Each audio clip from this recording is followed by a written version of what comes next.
if we are going to walk this journey together as friends, let us redefine the leadership of Kenya. Morara Kebaso has come out to call Kenyans to redefine the politics of Kenya and the leadership of Kenya. It is high chance as youths get the chance to lead this country because for the longest time they have been left out. During the Okoa Economy Summit in Nairobi, he met with several leaders like Tata, who also has the interest in presidential seat. At the moment, it's very clear that Tata has formed his commission for presidential election. Morara Kebaso also announced his bid, and Fred Matiang'i, who was not available. But it seems as the numbers are piling, then it is going to be a very easy ride for President William Ruto. Tuweze kuungana sisi wote kama vijana wa Kenya ili tuweze kukomboa taifa letu, kwa sababu tukiwacha hii siasa iende kwamba ni siasa ya ukabila, hatutaweza kushindana na uongozi mbaya na ufisadi. This is not the first or the last time Morara Kebaso has come out to talk about bad politics and bad governance. He has talked about tribal governance and tribal alliances which have ruined this country economy for the longest time.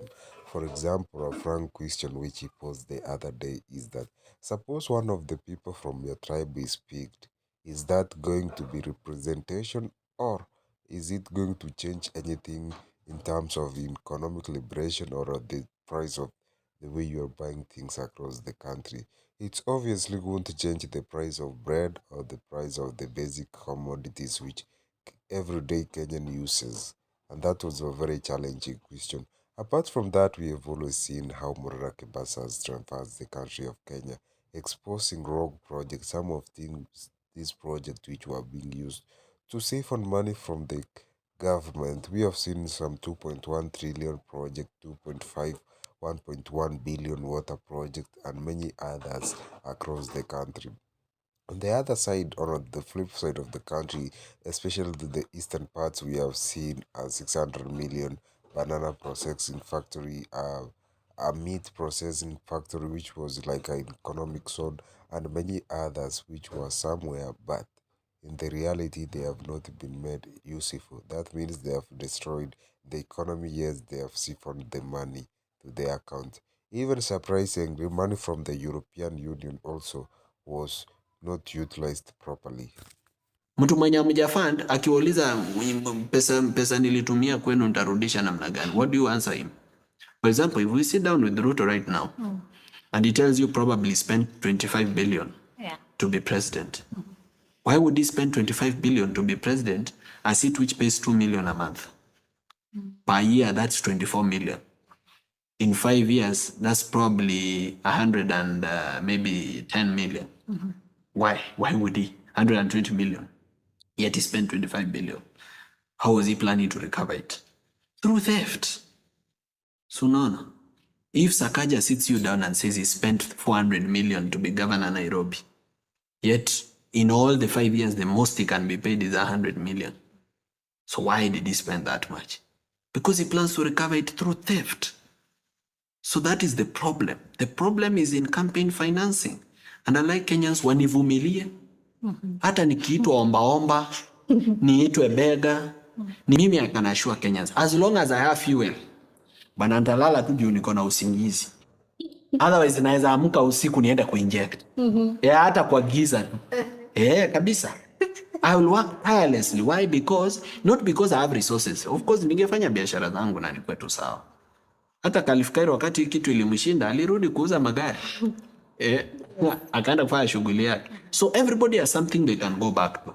Hata Wakenya wenyewe they have something they can go back to. Hata Kimuzi alikuwa huko abroad, alipoona hii kitu impeleki akanyamaza. Yes. Na akaingia Amerix pia alikuanga na host spaces, akaona hii kitu iende mahali, akaanza kufunza watu reproductive health. Hey, men don't eat wheat, don't eat this. Ndio. Everybody has something they can go back to. Nasra can go back to doing podcasts. Everybody can go back to something. But I can tell you, mimi nyinyi ndio kuni. Mkiendelea kuweka, moto itaendelea kuchomeka. Because nitakuwa na nguvu ya kupigana. Lakini hata serikali pia wanangoja niishiwe. Wanasema aka Morara hawachana naye. It's a small boy. Resources will dry up, the boy will keep quiet by himself. And not much can be done without resources. Yeah, very little. And this money has to come from somewhere. Now, what Kenyans need to understand is it is safe when this money comes from them. You are 100 bob, he's 500 bob, he's 200 bob, he's 1,000, he's 700. It is better when this money comes from Kenyans. But when it comes, let's say, from billionaires, Okay. yeah, let's say one billionaire funds us. Sometimes most of these people, and 90% of them, they fund you with an intention. They say tutakupea pesa ufanye hii kitu, lakini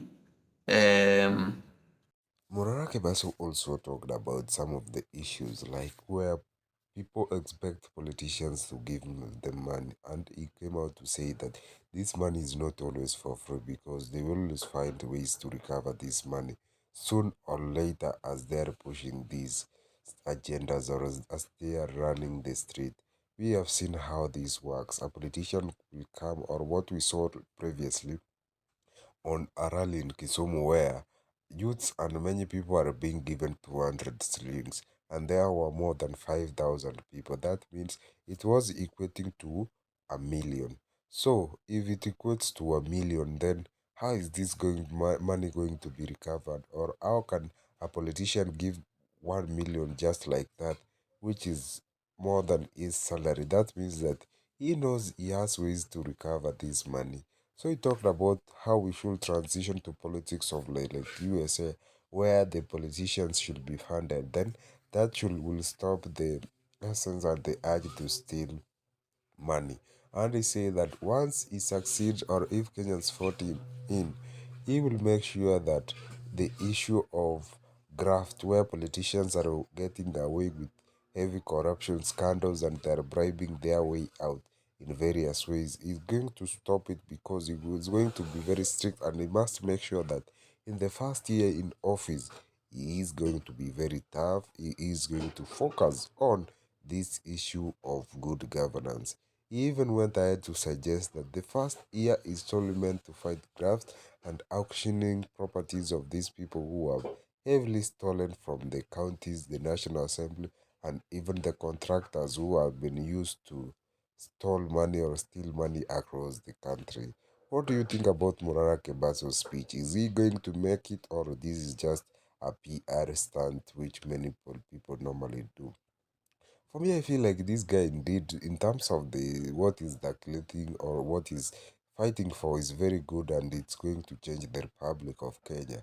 But the problem is the people who he is fighting with, because even corruption will strike back. You can't beat a venomous snake without it fighting. So those are some of the things which Morara Kibas was just come out to say will happen.